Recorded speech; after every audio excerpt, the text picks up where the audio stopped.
बच्चों एक बार फिर से आपका स्वागत है हमारे YouTube चैनल फिजिक्स हेराल्ड पर। हम लोग कर रहे हैं क्लास 10th का बिहार बोर्ड का स्पेशली एनसीईआरटी और भारतीय भवन पर आधारित भौतिक विज्ञान, जिसको आप लोग फिजिक्स बोलते हैं।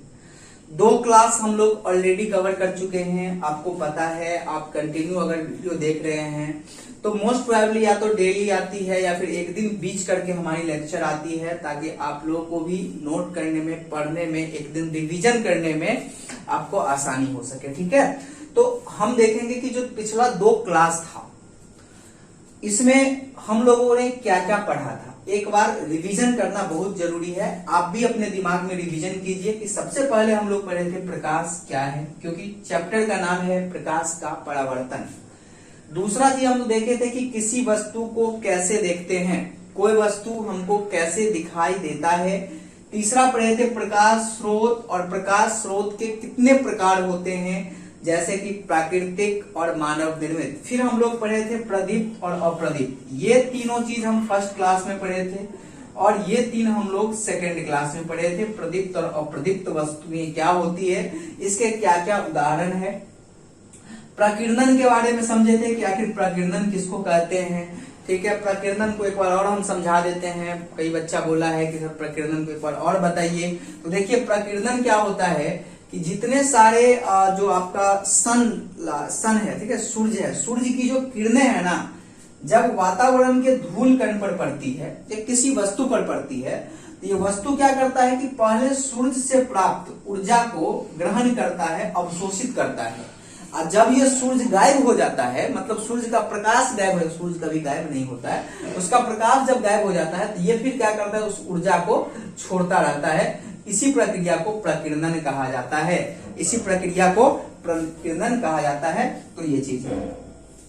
फिर हम पढ़े थे किरण क्या होता है और किरण पुंज क्या होता है। किरण पुंज 3 प्रकार के थे, अपसारी, ठीक है, उसके बाद अभिसारी और समानांतर। ये 3 किरण पुंज के बारे में हम लोग स्टडी किए थे। तो ये सारा चीज हम रिवीजन आपको करवा दिए। नहीं देखे हैं तो जाइए लेक्चर नंबर 1 और लेक्चर नंबर 2 जाके देखिए, प्लेलिस्ट हम बना दिए हैं। ठीक है, ये चीज है। अब आज हम करेंगे पारदर्शी, अपारदर्शी और पारभासी पदार्थ किसको कहा जाता है। पारदर्शी पदार्थ, ठीक है, किसको कहा जाता है, ये चीज हम आज पढ़ेंगे। इसको हम हटा देते हैं और फिर शुरू करते हैं।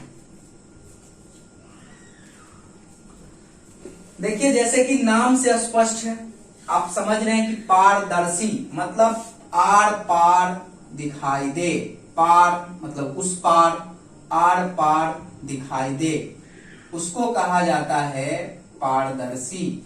मतलब वैसा पदार्थ जिससे आर पार दिखाई दे। ठीक है, आर पार कब दिखाई देगा, जब प्रकाश आर पार जाएगा। क्या है, 2 नंबर पॉइंट बताए थे। क्या बताए थे कि कोई वस्तु को हम कब देखते हैं, तब देखते हैं जब प्रकाश वहां से आता है। तो अब मान लीजिए कि एक वस्तु है ये वाला, यहाँ पर कोई फूल रखा हुआ है, अब ये दिखाई दे रहा है, हम आंख यहाँ पर लगाए, इसका मतलब प्रकाश यहाँ से आ गया, है ना। तो ये हो गया आपका पारदर्शी। ये क्या हो गया, पारदर्शी। तो पारदर्शी वो होता है जिसके आर पार दिखाई दे। आर पार दिखाई दे मतलब आर पार प्रकाश आ सके या जा सके। तो हम पारदर्शी को परिभाषित करते हैं कि वैसा पदार्थ जिससे प्रकाश आसानी से पास कर जाता है, प्रकाश आसानी से पास कर जाता है, और प्रकाश जब पास कर जाता है तभी दिखाई देता है। ये दोनों एक ही बात है। ठीक है, उसे क्या कहते हैं, उसे पारदर्शी पदार्थ कहा जाता है। पारदर्शी पदार्थ कहा जाता है। नोट करेंगे आप लोग इसको, ठीक है ना, ये कहा जाता है। उदाहरण के लिए क्या है पारदर्शी पदार्थ में, पानी हो गया, हवा हो गया, कांच हो गया, शीशा।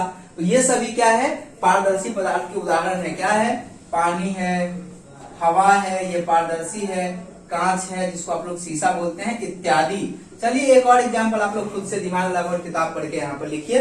इसको बोलते हैं पारदर्शी। आ गया समझ में बच्चों, जी, ये पारदर्शी है। अब हम आएंगे अपारदर्शी। अ का मतलब होता है नहीं, मतलब जो पारदर्शी नहीं है। तो अगर अपारदर्शी की परिभाषा अगर आपसे पूछा जाए कि अपारदर्शी क्या होता है, तो आप क्या आंसर देंगे यहाँ पर, ठीक है।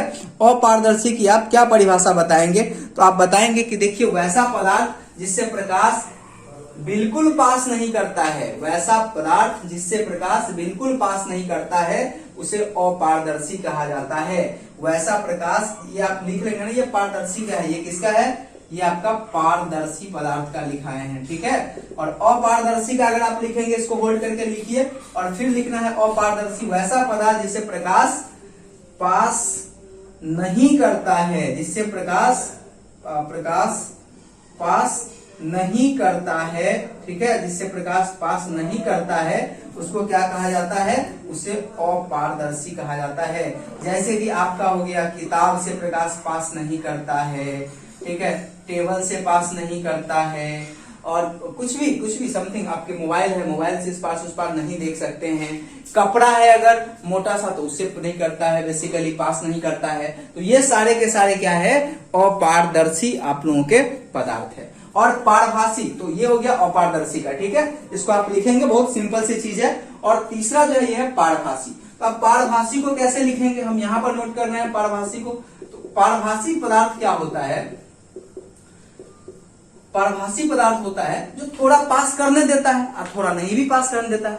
मतलब पारदर्शी वो हुआ जो पूरा का पूरा पास करने देता है, अपारदर्शी हुआ जो बिल्कुल पास नहीं करने देता है, और जो पदार्थ प्रकाश को थोड़ा थोड़ा पास करने देता है उसको पारभासी पदार्थ कहा जाता है, ठीक है। तो पारभासी पदार्थ में आप क्या लिखेंगे, वैसा पदार्थ जिससे प्रकाश की थोड़ी मात्रा, ठीक है, कितनी मात्रा, थोड़ी मात्रा पास कर जाती है, उसे क्या कहा जाता है, उसे पारभासी पदार्थ कहा जाता है, उसे पारभासी पदार्थ कहा जाता है। राइटिंग चल रहा है ना, बिल्कुल चल रहा होगा। और बाकी बुक एग्जाम्पल, उदाहरण के लिए आप यहां पर बात करेंगे क्या, तेल लगा हुआ कागज, ठीक है, तेल लगा हुआ कागज, ये आपका क्या है, पारभासी होता है। या फिर अगर पानी की बूंदे, अगर पानी का फुहार अगर आप किसी शीशा पर डाल देते हैं तो इससे भी क्या होता है कि कम आपको हल्का फल्का दिखाई देता है, तो इसको कहा जाता है पारभासी पदार्थ। ये है आपका पारदर्शी, अपारदर्शी और पारभासी पदार्थ। तो ये चीजें हम लोग समझ चुके हैं। अब आगे हम यहाँ पर समझने वाले हैं कि प्रकाश का परावर्तन क्या है। प्रकाश के बारे में इतनी सारी जानकारी हासिल करने के बाद कि प्रकाश क्या है, किसी वस्तु को हम कैसे देखते हैं, प्रदीप्त और अप्रदीप्त वस्तु क्या होता है, प्रकाश स्रोत क्या होता है, फिर हम आपको यहाँ पर देखें कि पारदर्शी, अपारदर्शी, पारभासी पदार्थ क्या होता है, फिर देखें कि प्रकीर्णन क्या होता है, किरण किसको बोलते हैं, किरण पुंज किसको बोलते हैं, किरण पुंज कितने तरीका का होता है। इतना करने के बाद अब हम आगे यहाँ से करने वाले हैं कि प्रकाश का परावर्तन किसे कहते हैं, ठीक है। अब आप लोग ये सब लिख लीजिएगा, होल्ड करके लिख लेंगे।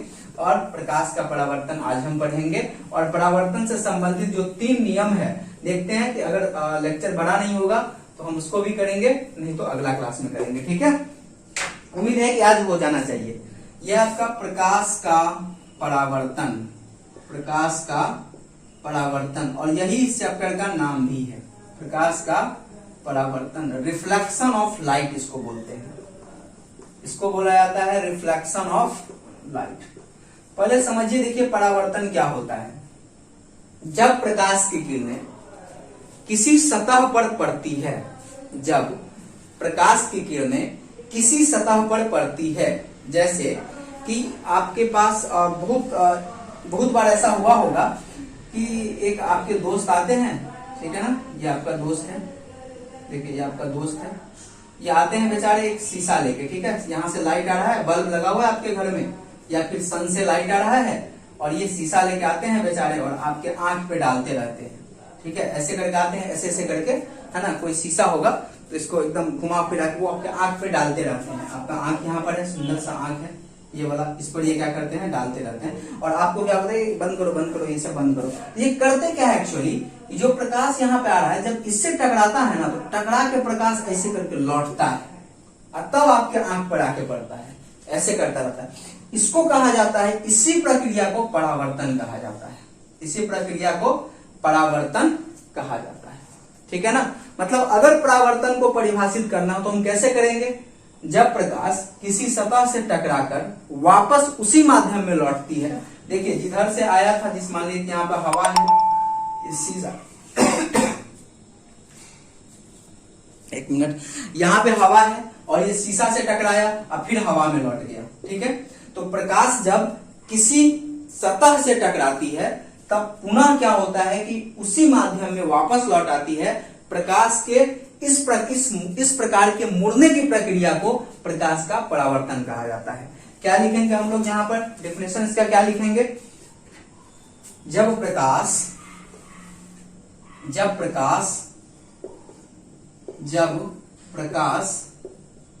किसी सतह से टकराती है, ठीक है, किसी सतह से टकराती है, किसी सतह से टकराती है तो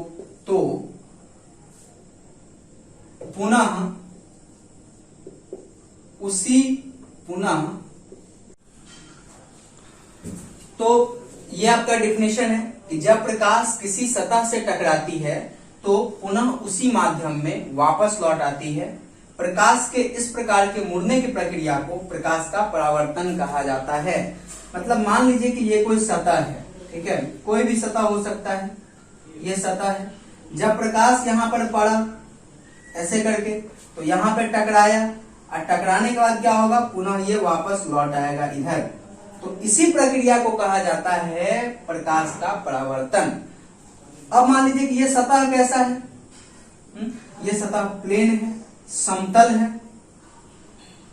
ठीक है, एकदम सीधा सतह है। अब सतह ऐसा भी तो हो सकता है, ये वक्र सतह है, टेढ़ा मेढ़ा सतह है, तो क्या इससे प्रकाश का परावर्तन नहीं होगा? आंसर है होगा।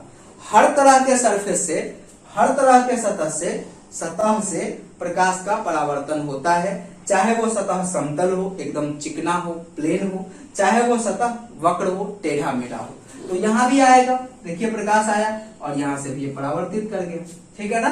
तो इसी को हम बोलते हैं प्रकाश का परावर्तन। जब प्रकाश किसी सतह से टकराती है तब प्रकाश पुनः उसी माध्यम में वापस लौट आती है। इस प्रक्रिया को प्रकाश का परावर्तन कहा जाता है। ठीक है, ये दिमाग में क्लियर हो गया होगा। इसको आप करके नोट करके रोक के नोट कर लीजिए। ठीक है। अब इससे आगे कुछ और बात हम समझते हैं प्रकाश के परावर्तन से संबंधित, और उसके बाद पढ़ेंगे कि परावर्तन के नियम क्या है। ठीक है, उसके बाद पढ़ेंगे। चलिए इसको हटा देते हैं।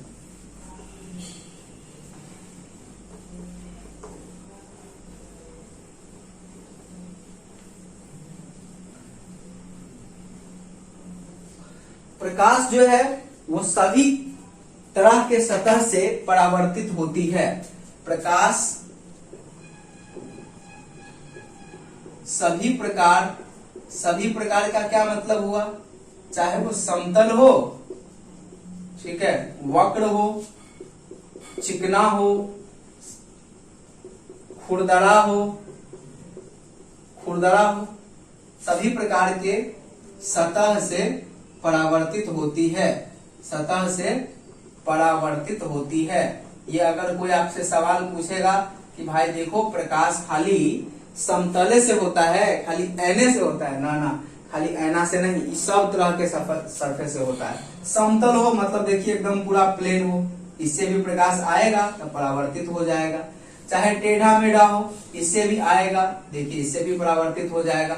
चिकना हो, एकदम प्लेन हो पूरा, चाहे एकदम ऐसे करके खुरदरा सरफेस हो, रफ हो, इससे भी ये परावर्तित होता है। ठीक है, और यहाँ भी देखो परावर्तित होता है।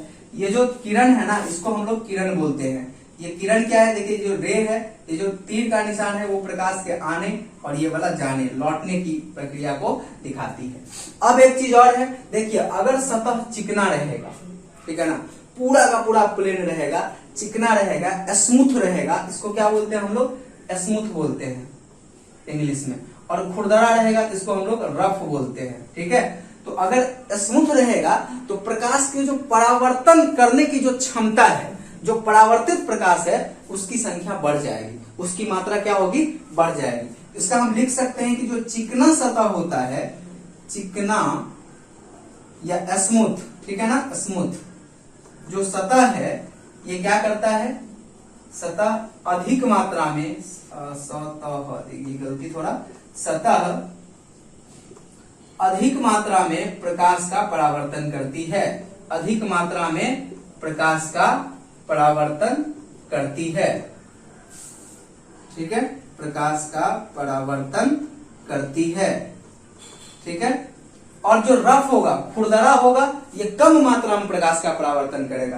कहने का क्या मतलब है, ये लिख देते, यहीं पर लिख देते हैं, जबकि खुरदरा यानी कि रफ, ठीक है ना, खुरदरा जो सतह है, सतह कम मात्रा में प्रकाश का परावर्तन करती है, कम मात्रा में प्रकाश का परावर्तन करती है, ठीक है ना, ये चीज।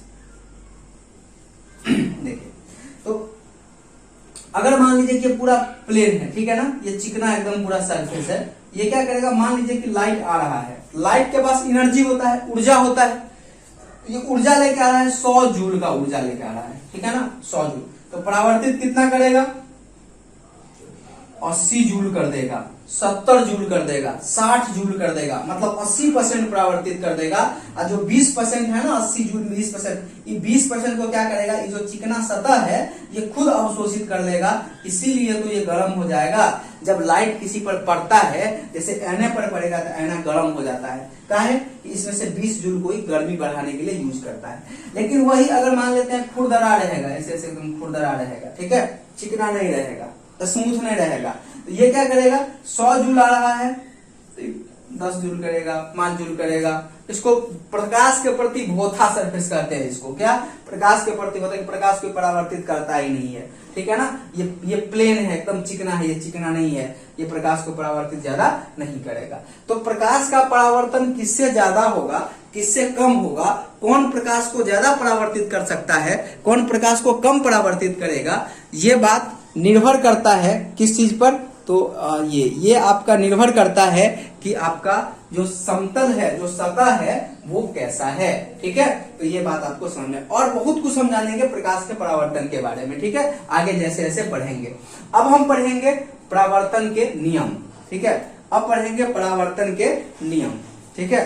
परावर्तन के नियम से पहले हम देख लेते हैं कि कुछ टर्मिनोलॉजी, जैसे कुछ जो महत्वपूर्ण बिंदु है उस पर हम बात करते हैं, महत्वपूर्ण परिभाषा पर बात करते हैं, ठीक है, परावर्तन से नियम से पहले। यहाँ पर चलिए इसको आप रोक के नोट कीजिए, ठीक है ना, वीडियो को रोक दीजिए और तब इसको नोट कीजिए। देखिए क्या है यहाँ पर, चलिए एक साथ दोनों को कर लेंगे, ठीक है। तो परावर्तन के नियम हम लोग पढ़ रहे हैं, आई थिंक दैट ये दिख रहा होगा आप लोगों को, परावर्तन के नियम, परावर्तन के क्या क्या नियम है। 2 नियम है परावर्तन से संबंधित, पहले हम नियम लिखते हैं और उसके बाद आप लोगों को समझाएंगे कि ये नियम आखिर क्या कहता है, ठीक है। ये चीज थोड़ा सा, हाँ, अब फिर उसके बाद हम आपको नियम समझाएंगे कि आखिर ये नियम कहता क्या है। चलिए,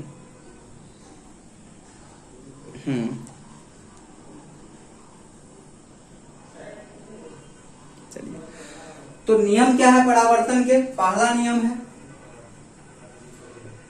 आपतन कोण,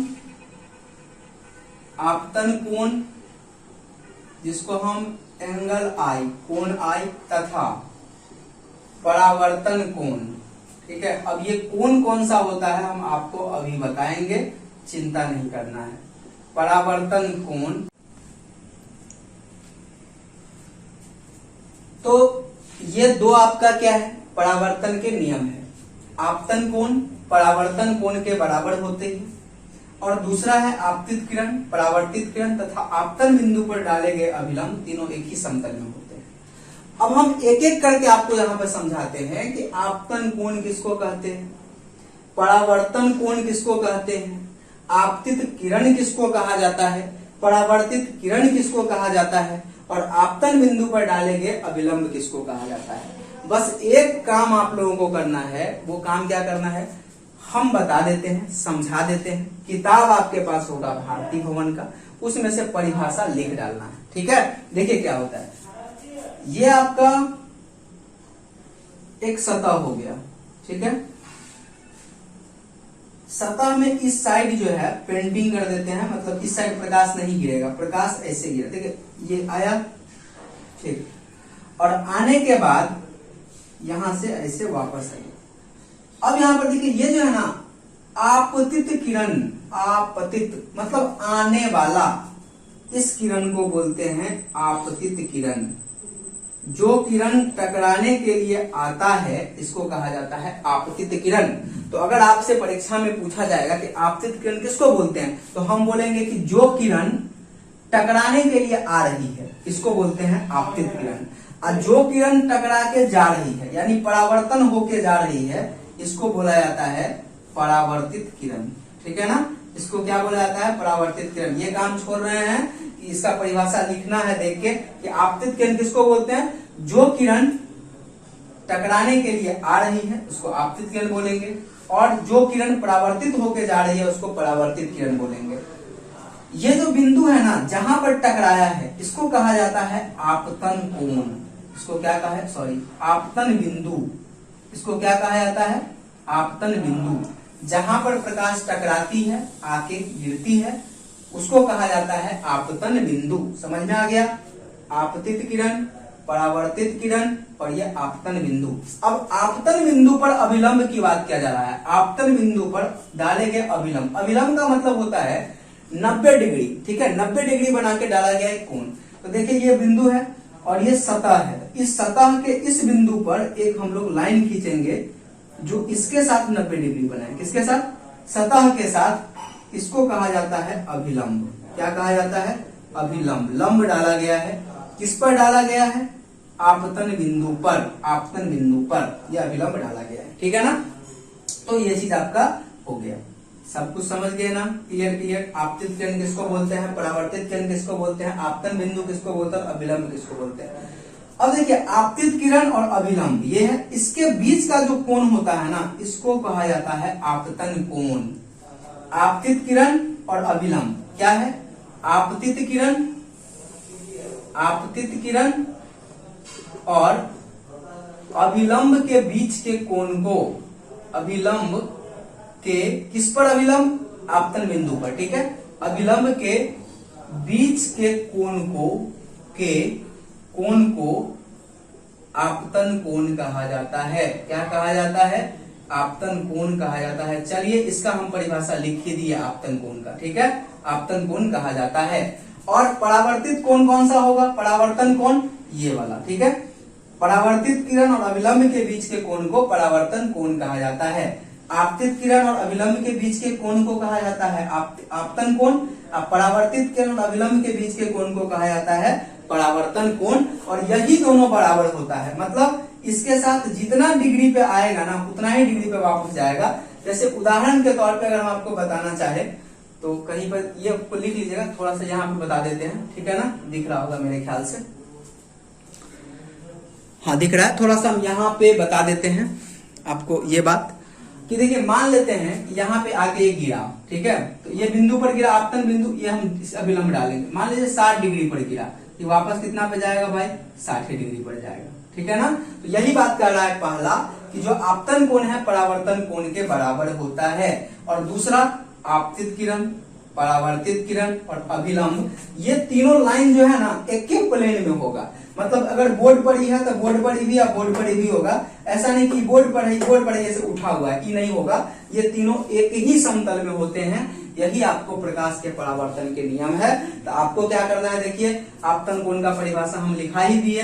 परावर्तन कोण क्या हो जाएगा इसी में कि परावर्तित किरण और अभिलंब के बीच के कोण को परावर्तन कोण कहते हैं। ये दोनों हो ही गया। आपतित किरण किसको कहते हैं, तो जो आने वाली किरण को आपतित किरण बोलते हैं और टकरा के जाने वाली किरण को परावर्तित किरण बोलते हैं। जहां पर प्रकाश गिरता है उसको आपतन बिंदु कहते हैं। तो ये था आपके प्रकाश के परावर्तन के नियम। बहुत इंपॉर्टेंट है ये, ठीक है, बहुत महत्वपूर्ण है प्रकाश के परावर्तन के नियम। आप इसको याद रखेंगे। जिसको परावर्तन का नियम याद नहीं रहा ना उसका कोई भी क्वेश्चन प्रकाश से संबंधित नहीं बनेगा। और विश्वास करना चाहिए कि प्रकाश जो है बहुत इंटरेस्टिंग, बहुत रोचक ये एक तरह का चैप्टर है, ठीक है ना, अभ्यास है। इसको जितना मजेदार तरीका से पढ़ेंगे उतना समझ में आएगा।